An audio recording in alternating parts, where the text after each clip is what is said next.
वो जनता को सिर्फ भिखारी समझ बैठे हैं। अब लोगों को ना राशन नहीं चाहिए, रोजगार चाहिए। जो काम मोदी जी ने अच्छा किया है उसका मैं सपोर्ट करता हूँ। 370 हटाया, 3 तलाक हटाया, राम मंदिर बनाया, ठीक है, बहुत अच्छा काम किया। लेकिन ये सब करने से क्या होगा? रोजगार कहाँ है? 400 पार नहीं है, 400 बाहर है। कोई 400 पार नहीं है, 400 बाहर है। बाहर जाने वाले 400। देखो ना हमारा यूथ, देखिए हमारा यूथ, ऐसे यूथ की जरूरत है। आज देश को आईना दिखाना है। केजरीवाल बाहर आ गए हैं, इससे कोई फर्क पड़ेगा चुनाव में? पूरा फर्क तो क्यों नहीं पड़ेगा? कम से कम 1 सीट मिलेगी भाजपा को यहाँ से दिल्ली से। बीजेपी वाले तो कह रहे हैं कुछ नहीं है, महंगाई बेरोजगारी। अगर ये 1 साल और आ गए चुनाव में तो कटोरा हाथ में, बच्चे के हाथ में कटोरा ही कटोरा होगा। ये तो वही बात होगी ना, आप विदेशों में डंका बजा रहे हो लेकिन आपके देश खोखला हो चुका है। एक सेकंड मंदिर बनवाने से कुछ नहीं होगा। एक सेकंड, मेरे को आप जैसे यूथ की भी जरूरत है। एक सेकंड। नमस्कार, मैं हूं परवेश और आप देख रहे हैं द भारत खबर। अब से कुछ ही देर पहले दिल्ली के मुख्यमंत्री अरविंद केजरीवाल हनुमान मंदिर में दर्शन कर वापस लौटे हैं। आज दिल्ली के अलग अलग इलाकों में रोड शो अरविंद केजरीवाल का होगा और जिस तरीके का माहौल आज हनुमान मंदिर में था, उनके समर्थक जो है हनुमान मंदिर में इकट्ठा हुए थे उनकी एक झलक पाने के लिए, क्योंकि काफ़ी वक्त के बाद वो तिहाड़ जेल से बाहर आए हैं इंटरिम बेल पर।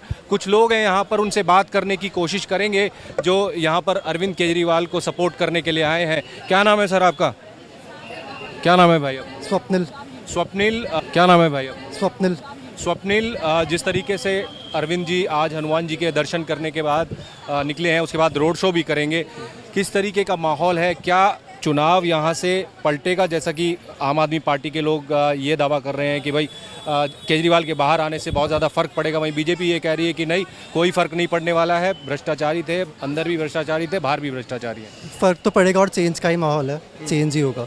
और अब उनके आने से तो और ज़्यादा बीजेपी डाउन पे जाएगी। डाउन पे जाएगी बीजेपी? हाँ। क्यों लगता है ऐसा कि बीजेपी डाउन पे जाएगी? मतलब अब लोग थक गए हैं इन्फ्लेशन, अनएम्प्लॉयमेंट, ये सब इश्यूज़ की वजह से, तो अब तो रिपीट नहीं होंगे ये लोग। लेकिन बीजेपी वाले तो ये कह रहे हैं कि भाई भ्रष्टाचारी हैं अरविंद केजरीवाल। आज पोस्टर भी रिलीज़ किया उन्होंने। तो वो तो पीएमएलए के अंडर उनको डाल रखा था, वो तो उनको खुद प्रूव करना है कि मैं अक्यूज़ हूँ, तो इसमें तो उल्टा होता है ना। तो लोगों के बीच में ये बातें समझ आ रही हैं, जैसे जिस तरीके से पीएमएलए एक्ट की आप बात कर रहे हैं, लोगों को समझ आ रहा है ये सब चीज़ें? किसी किसी को आ रहा है, किसी किसी को नहीं आ रहा है। तो कहीं ऐसा तो नहीं है इस कन्फ्यूजन में ही लोग रह जाएंगे? नहीं, पर दूसरे इश्यूज़ भी तो है ना, लोगों के खुद के इश्यूज़ है, महंगाई से परेशान है लोग, अनएम्प्लॉयमेंट सब। बीजेपी वाले कह रहे हैं महंगाई तो है बट लोगों की आमदनी भी तो बढ़ी है। उतनी नहीं बढ़ी उतनी नहीं बढ़ी। नहीं। अच्छा, महंगाई बेरोजगारी भी मुद्दा है क्या? क्या बिल्कुल बहुत बड़ी बेरोजगारी का तो मुद्दा ही है। क्या है, घूम रहे हैं, जब पहले काम करते थे कोरोना टाइम में, नौकरी छूट गई तो फिर बेरोजगार घूम रहे हैं। अच्छा, बीजेपी वाले तो कह रहे हैं कुछ नहीं है, महंगाई बेरोजगारी।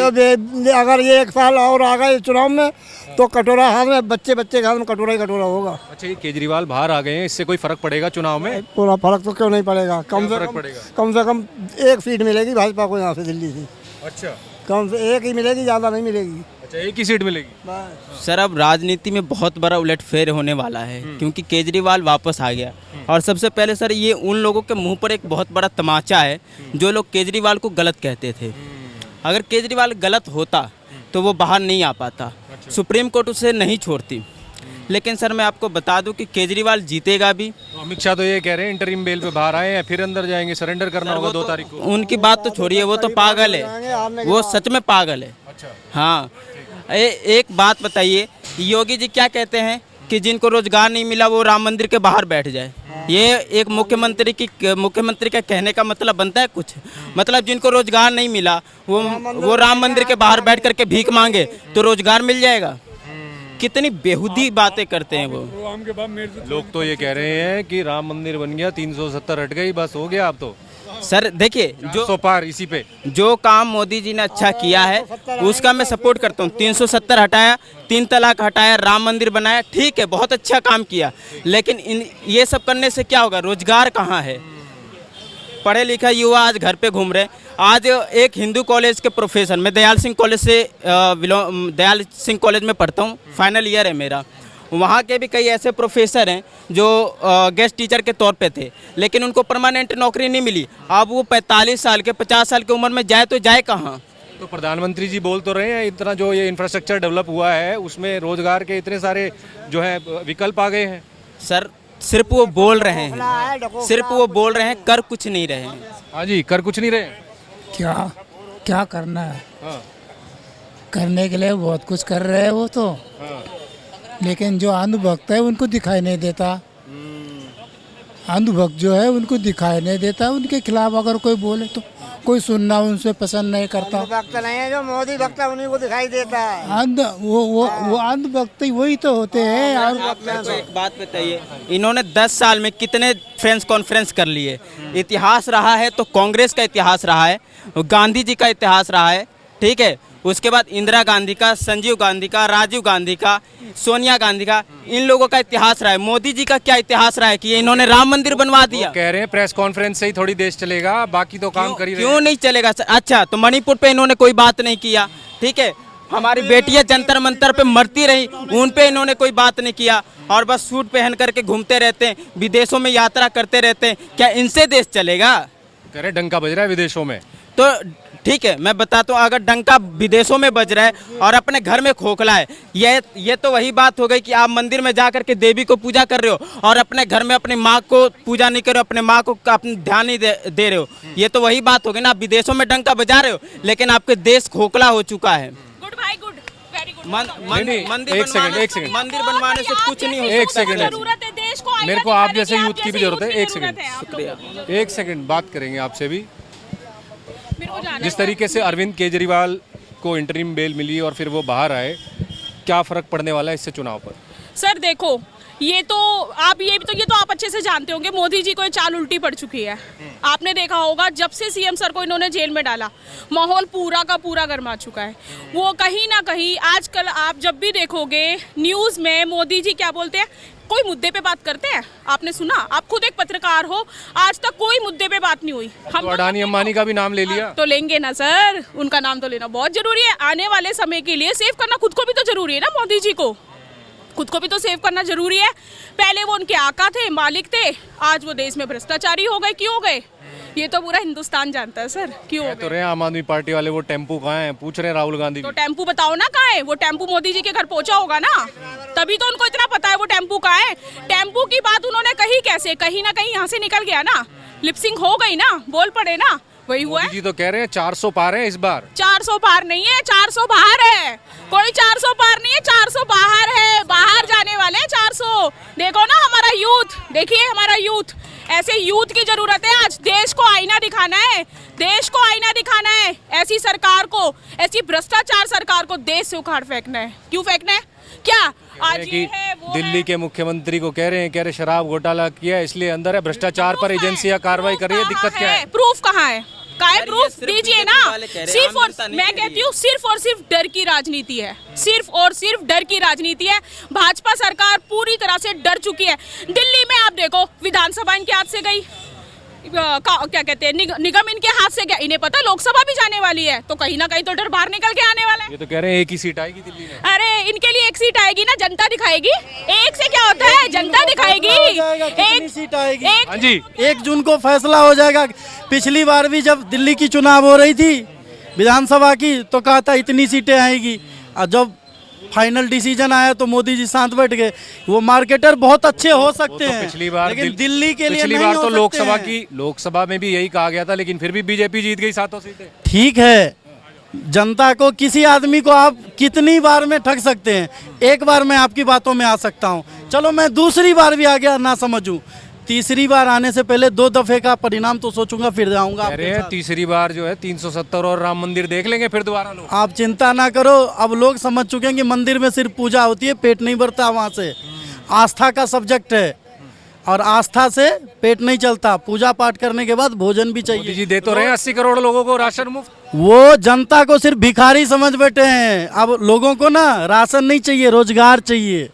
राशन नहीं, रोजगार चाहिए, और रोजगार जब मिलेगा तो राशन उनसे क्यों मांगेंगे आप? अच्छा, केजरीवाल के बाहर आने से कुछ फर्क पड़ेगा क्या? पूरा फर्क पड़ेगा। वो तो 1 तारीख को आपको दिखेगा कि क्या फर्क पड़ेगा, नहीं पड़ेगा। उन्हीं की 7 सीटों में से एक कितनी इंडिया गठबंधन के पास चली जाएगी? मैं तो कह रहा हूँ कि 7 की 7 जाएगी। आप देख लेना 1 तारीख को, उनके निकलते ही अमित शाह जी से किसी ने कह दिया कि वो तो बाहर आ गए, वो गुस्सा से आग बबूला हो गए, जैसे लग रहा है उन्हीं की सरकार और उन्हीं का कोर्ट चलता हो। कल मंच पर जो अपनी रैली कर रहे थे उस वक्त उनसे सवाल पूछा गया। बस उसी वक्त मीडिया कर्मी ने कहा कि उन्होंने एकदम इतने गुस्से में उन पे चिल्लाया और कहा ऐसा थोड़ी ना 1 तारीख को फिर जाने, ऐसा लग रहा है कि इनकी फिक्सिंग है क्या हाँ कोर्ट। जी, ये जो बौखलाहट लोग बोल रहे हैं, अमित शाह जी जिस तरीके से उन्होंने जो झुंझलाहट दिखाई एक पत्रकार के ऊपर, उनसे सवाल पूछ लिया गया कि भाई केजरीवाल को बेल मिल गई, किस तरीके से देखते हैं इसको? मिस्टर मीडिया में आपकी जानकारी के लिए एक बात बताऊं, यहाँ से चलते हैं महात्मा गांधी की समाधि पे, वहाँ पे उनके सामने लिखा हुआ है अगर पैसा गया तो कुछ नहीं गया, अगर सेहत गई तो कुछ गई, और चरित्र ही गिर गया तो सब कुछ ही चला गया है। एक बेटी का भाई, एक बहन का भाई, एक बेटी का बाप, बहू का ससुर अगर दलाली खाने लग जाए तो क्या बचेगा खानदान? ये सारे के सारे, कोई 12 आने करेक्टरलेस है, कोई 4 आने है, कोई 2 आने है, कोई 1 आने हैं, ये सारे के सारे करेक्टरलेस। अच्छा, और बीजेपी वाले तो इन्हें भी करेक्टरलेस बता रहे हैं। करेक्टरलेस है। मेरा बाप ने 8 बच्चे पैदा करे, अरे पढ़ा लिखा था, जुम्मेवार था, क्यों नहीं बहन एक बच्चा पैदा करके एक को हीरो बनाया? ठीक है। हाँ जी, आपकी मूंछों में ताव है। हाँ जी, ये बताइए कि अरविंद केजरीवाल बाहर आ गए हैं, क्या माहौल है? अब कुछ चेंजेस आए हैं या फिर यूं कहें कि नहीं कोई फर्क नहीं पड़ने वाला जैसा बीजेपी कह रही है? एक क्रिमिनल पैरोल पे बाहर आ सकता है, ये पैरोल पे आए हैं। अच्छा, ये इनको इंटरिम बेल नहीं मिली, ये तो पैरोल पे कुछ भी करके कुछ भी वो मुद्दा बना के बाहर आ सकता है। ये बेल नहीं है, ये पैरोल है। ये तो कह रहे हैं क्रिमिनल हैं, पेरोल पे बाहर आ गए हैं, मतलब इंटरिम बेल पे बाहर आ गए हैं। अब ये कुछ बातें को समय पे छोड़ देना चाहिए कि कौन क्रिमिनल है और कौन कौन है। कुछ बातें को समय पे छोड़ देना चाहिए, जो हमसे नहीं हो सकता, आपसे नहीं हो सकता, कहते हैं ना, कुछ ऊपर वाले पे भी छोड़ दिया जाना चाहिए। तो मैंने तो आपसे कहा कि बाकी की जो फैसला है वो 1 जून को पता चल जाएगा कि क्या होने वाला है। क्या होने वाला है 1 जून को? तो है आपके बंदे 1 जून को होने वाला है। 1 तारीख को कुछ नहीं होने वाला, ना केजरीवाल दोबारा जेल जाने वाले। जो मुद्दा है साफ है, क्या है? बीजेपी कभी नहीं आ सकती दिल्ली के अंदर, रहेगी आम आदमी की सरकार रहेगी, हमारे बच्चों के बाद भी, हमारे बच्चों के बच्चों के बाद भी। तो लोकसभा का चुनाव है मित्र, वो तो सरकार, जी, तो सीट विधानसभा तो का चुनाव आएगा तब विधानसभा की बात करेंगे। आप इनसे बात, लोकसभा की बात करो, लोकसभा में क्या होने वाला है? ये 1000 रुपए लेके आए हैं, इस हिसाब से इनसे बात करो। अच्छा, नहीं ऐसे आरोप नहीं लगाना चाहिए किसी के ऊपर। क्या हाल है आपके, क्या नाम है? अरे तेरे से पूछ के बात नहीं करूंगा ना जादू। क्या नाम है आपका? मेरा नाम बेग साहब, ये बताइए, अब जैसे अरविंद केजरीवाल बाहर आए हैं इंटरिम बेल पर, हालांकि उन्हें फिर से सरेंडर करना पड़ेगा 2 तारीख को, उसके बाद से कुछ चुनावी माहौल में कुछ बदलाव आएगा या फिर यूं कहें कि कोई फर्क नहीं पड़ने वाला? देखिए, अगर बाहर आए हैं, पार्टी के संयोजक हैं, मुखिया हैं इस पार्टी के, तो जाहिर सी बात है फ़र्क तो पड़ना ही पड़ना। देख, बिल्कुल फ़र्क पड़ेगा, इसमें कोई डाउट नहीं है। बाहर हैं तो फर्क पड़ेगा, बिल्कुल पड़ेगा। दिल्ली की 7 सीटों पर क्या असर रहेगा इसका? देखिए, इतना मैं, देखिए, पॉलिटिक कोई एनालिसिस तो मेरा है नहीं, ना मैं उससे इतना जुड़ा हुआ हूँ, लेकिन मैं ये समझता हूँ कि हाल बीजेपी का बहुत ख़राब रहेगा दिल्ली के अंदर। अच्छा, कितनी जाएंगी ये तो मैं नहीं कह सकता। 400 पार मतलब मुश्किल लग रहा है? अब ये कहना ना, मतलब पता नहीं क्यों अंदर तक ऐसे हिल जाते हैं। कॉन्फिडेंस नहीं आ रहा, मतलब कॉन्फिडेंस सवाल ही पैदा नहीं होता है। देखिए, मैं ये कहना चाहता हूँ, 2014 के चुनाव में एक मोदी वेव थी, 2019 के चुनाव में भी एक मोदी लहर थी, ये 2024 का जो चुनाव क्यों है, थी? अगर मैं लॉजिक पे आऊँ, इसमें कुछ ऐसा है या? कुछ नहीं है। देखिए, 14 की लोग चाहते थे कि बदलाव हो, जाहिर सी बात है, भाई ये भी करेंगे वो भी करेंगे, कभी ना कभी तो बेटा बाप का भरोसा कर सकता है ना।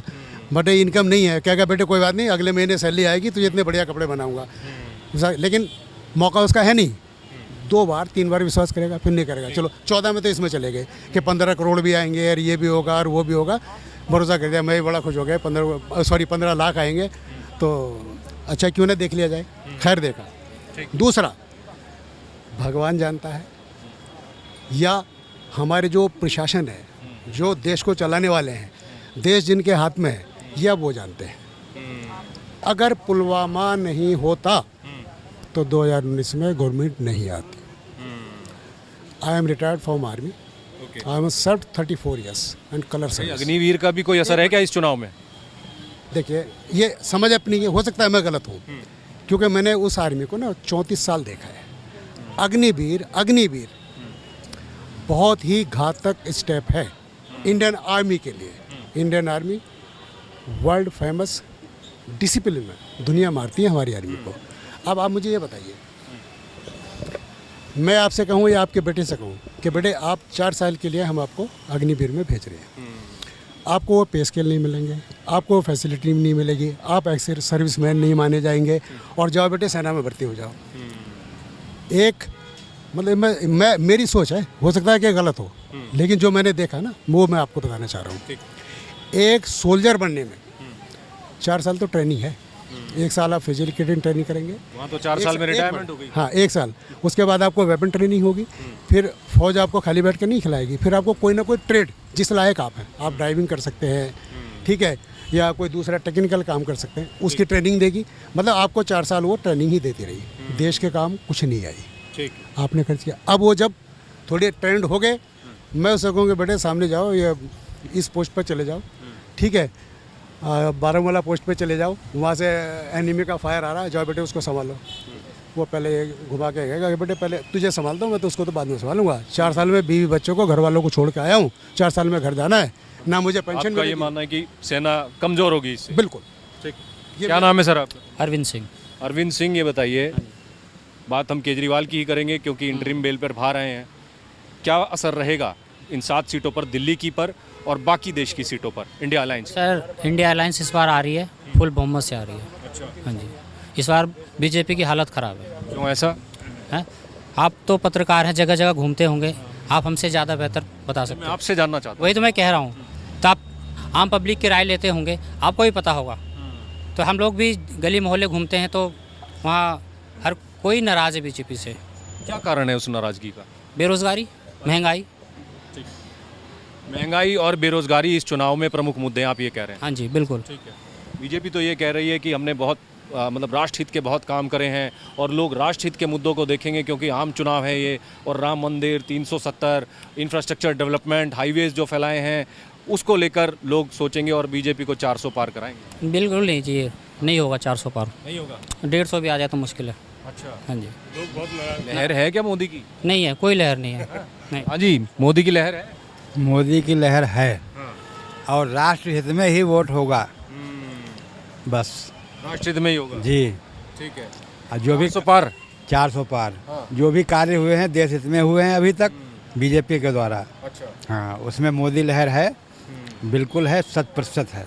लोग तो कह रहे हैं कोई लहर वहर नहीं है, महंगाई और बेरोजगारी प्रमुख मुद्दा बता रहे हैं। बेरोजगारी और महंगाई हमेशा रही है। अच्छा, वो तो हमेशा रही। ये तो कह रही है महंगाई बेरोजगारी तो हमेशा रही है। हाँ हाँ रही है, अभी क्या नहीं है, आप बताइए। वो कह रहे हैं हमेशा रही है, अब भी है, कोई फर्क नहीं पड़ने वाला, राष्ट्रीय मुद्दों पर जनता वोट करेगी। बिल्कुल नहीं। हाँ, 400 पार का नारा इसलिए दे रही है, अब बीजेपी के नेताओं में वो ईवीएम मशीन मिल रहे हैं तो वो उस आधार पे हो सकते हैं 400 पार, फिर बदल हो सकते हैं, है ना। असम में आपने देखा होगा बीजेपी के कैंडिडेट के उसमें ईवीएम मशीन मिले। अच्छा, तो इस आधार पे 400 पार हो सकते हैं, मुद्दों के आधार पर। मुद्दों के आधार पर नहीं हो सकते। हाँ जी, मुद्दों के आधार पर कुछ नहीं उसमें, कुछ नहीं है। 400 पार, 400 पार बिल्कुल। 400 पार।